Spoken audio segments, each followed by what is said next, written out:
প্ৰিয় দৰ্শকসকল, আজি মই আপোনালোকক বহুত ভাল টপিকৰ ওপৰত ভিডিঅ' বনাই দিব গৈ আছোঁ। প্ৰিয় দৰ্শকসকল, আপোনালোকৰ হাতত থকা স্মাৰ্টফোনটোৰে আপুনি কেনেকৈ এটা জিমেইল একাউণ্ট খুলিব পাৰে সেইটো মই আজি আপোনালোকক ষ্টেপ বাই ষ্টেপ দেখুৱাম। প্ৰিয় দৰ্শকসকল, মই বিজয় আৰু আপোনালোকে চাই আছে মোৰ ইউটিউব চেনেল BN। প্ৰিয় দৰ্শকসকল, আপোনালোকে মোৰ চেনেলটোত পাব মোবাইল ৰিলেটেড হোৱাটছআপ, ফেচবুক, আধাৰ কাৰ্ড, ভোটাৰ ID ইত্যাদি বিষয়ৰ ওপৰত বহুতো ধৰণৰ দৰকাৰী ভিডিঅ' পাব। সেয়ে আপোনালোকে মোৰ চেনেলটো ছাবস্ক্ৰাইব কৰি কাষতে থকা বেলটো টিপি অল নটিফিকেশ্যন অন কৰি দিব। তেতিয়াহ'লে মই আপলোড কৰা সকলোবোৰ ভিডিঅ' আপোনাৰ মোবাইলত সকলোৰে আগত পাই যাব। প্ৰিয় দৰ্শকসকল, যদি আপোনালোকে মোৰ চেনেলটো অলৰেডি ছাবস্ক্ৰাইব কৰি ৰাখিছে তেতিয়াহ'লে আপোনাক বহুত ধন্যবাদ। প্ৰিয় দৰ্শকসকল, আপোনাৰ হাতত থকা মোবাইলটোৱে কেনেকৈ জিমেইল একাউণ্ট খুলিব সেইটো মই এতিয়া ষ্টেপ বাই ষ্টেপ আপোনালোকক দেখুৱাই আছোঁ। বলক পিছে দেৰি নকৰি ভিডিঅ'টো আৰম্ভ কৰোঁ।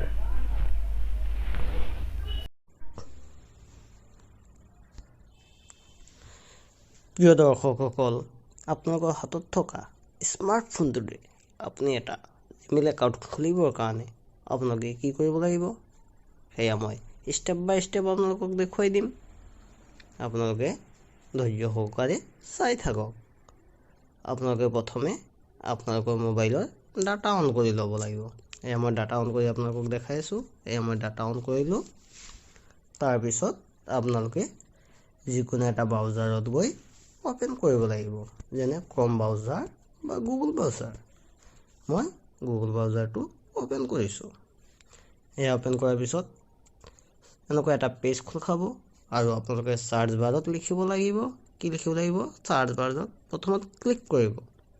তাৰপিছত লিখিব create account, CREATE, create ACCOUNT। তাৰপিছত চাৰ্চত ক্লিক কৰি দিব। এয়া মই ক্লিক কৰি দিলোঁ। তাৰপিছত আপোনালোকে কি কৰিব? স্ক্ৰল কৰি তললৈ আহিব, য'ত লিখা থাকিব ক্ৰিয়েট ইয়ৰ গুগল একাউণ্ট। তাত আপোনালোকে ক্লিক কৰি দিব। এয়া মই ক্লিক কৰি দিলোঁ। তাৰপিছত মোৰ 3টা অলৰেডি একাউণ্ট আছেই, কিন্তু আপোনালোকে যিহেতু দেখাব লৈছোঁ গতিকে কি কৰিলোঁ, প্লাছ আইকন তাত এড একাউণ্টত ক্লিক কৰি দিব। অৰ্থাৎ আপোনালোকৰ নতুন আহিলেতো প্লাছ চিহ্ন আহে, নিউ একাউণ্ট আহিব। যিহেতু মোৰ 3টা আছেই গতিকে মই কি কৰিলোঁ, এড একাউণ্টত ক্লিক কৰি দিলোঁ। দিয়াৰ পিছত এনেকুৱা এটা পেজ আহিলোঁ, অৰ্থাৎ মোৰ ফিংগাৰপ্ৰিণ্ট লগ আছে, মই লগটো খুলি দিলোঁ। দিয়াৰ পিছত এনেকুৱা এখন পেজ আহিলে নেক্সটত আপোনালোকে ক্লিক কৰিব। নেক্সট ক্লিক কৰিলোঁ।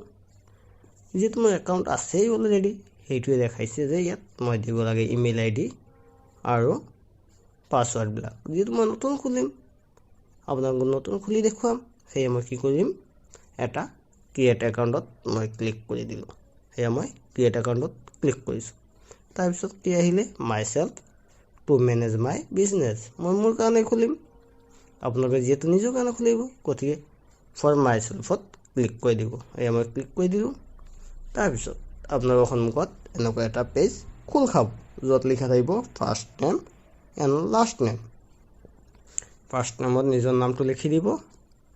মই লিখি দিছোঁ নামটো ৰিধান, DHAN ৰিধান, আৰু লাষ্ট নামটো দিলোঁ চৰকাৰ, SARKAR, তাত ৰিধান চৰকাৰ। তাৰপিছত নেক্সটত ক্লিক কৰি দিব। নিজৰ নাম দিব দেই, মোৰ নামটো ইয়াত নিদিব, নিজৰ নাম দিব। নেক্সটত ক্লিক কৰি দিব। তাৰপিছত এনেকুৱা এখন পেজ খোল খালে, য'ত নেকি মোৰ জন্মৰ ডেট, জন্মৰ তাৰিখ, মাহ আৰু বছৰটো দিব লাগে।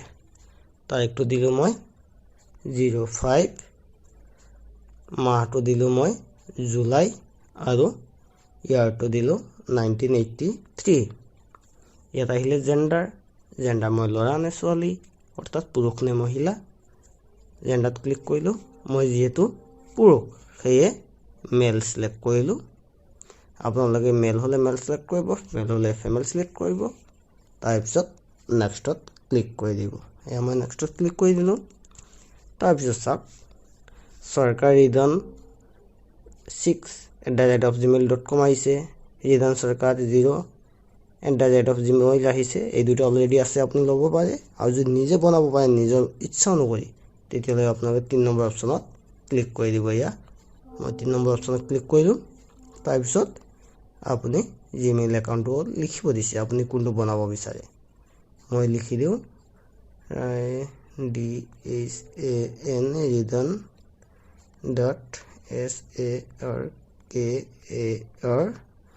ridansarkar.123 এতিয়া নেক্সটত ক্লিক কৰিব নেক্সটত ক্লিক কৰি দিলোঁ পাছৱৰ্ড এটা বনাব দিছে মই পাছৱৰ্ডটো বনাই আছোঁ চাব প্ৰথম আখৰটো দিম ক্যাপিটাল প্ৰথম আখৰটো ক্যাপিটালে দিব RIDSAN এটা দিব @123 এনেকুৱা দিব আপোনাক প্ৰথমত দিব এটা ক্যাপিটাল তাৰপিছত স্মল লেটাৰ দিব তাৰপিছত @ এনেকুৱা কিবা এটা দিব তাৰপিছত সংখ্যা দি দিব কমসে কম 8টা সংখ্যা আপুনি বনাব লাগিব পাছৱৰ্ডটো 8টাৰ তলত হ'লে নহ'ব তাৰপিছত নেক্সটত ক্লিক কৰি দিব এয়া মই নেক্সট ক্লিক কৰি দিলোঁ অলৰেডি মোৰ একাউণ্টটো হৈ গৈছে তলত স্ক্ৰল কৰি আহিব অহাৰ পিছত চাওক yes I am অৰ্থাৎ মই হয় নে নহয় সেইটো দিছে মই যেহেতু হয় গতিকে I am দি দিলোঁ yes I am তাৰপিছত আহি গ'ল কি হ'ল মোৰ ইমেইল আইডি ইয়াত দেখা পাইছে নিশ্চয় আপোনালোকে ridan.sarkar.123@gmail.com তাৰপিছত আপোনালোকে আকৌ নেক্সটত ক্লিক কৰি দিব নেক্সট ক্লিক কৰিলোঁ ইয়াত আছে টাৰ্মছ এণ্ড কণ্ডিশ্যন এইকেইটা আমি একচেপ্ট কৰিবই লাগিব স্ক্ৰল কৰি তললৈ আহিব আৰু আই এগ্ৰীত অ'কে কৰি দিব ইয়াত ক্লিক কৰি দিলোঁ মই আই এগ্ৰীত চাওক কেনেকুৱা লোডিং লৈ আছে তাৰপিছত আপোনাৰ সন্মুখত পেজ খোল খালে অলৰেডি আহি গ'ল একাউণ্টটো হৈ গৈছে এতিয়া মই বেক কৰি যাওঁ মোৰ জিমেইল একাউণ্টলৈ মোৰ একাউণ্টটো হৈছে নে নাই চাওঁ আপোনালোকৰ সকলোৰে মোবাইলত এটা জিমেইল এপছ আছে তাত আপোনালোকে ক্লিক কৰিব এয়া মই জিমেইল এপছত ক্লিক কৰিলোঁ তাৰপিছত এই ওপৰতে ৰাইট সাইডত যেটো মোৰ আছে এইটো জিমেইল একাউণ্ট ইয়াত মই ক্লিক কৰিলোঁ চাওক ইয়াত মোৰ ইমেইল আহি গ'ল এইটো একেবাৰে লাষ্টৰ যেটো দেখিছে ৰিদান সৰকাৰ এইটো মই এতিয়া একাউণ্ট খুলিছোঁ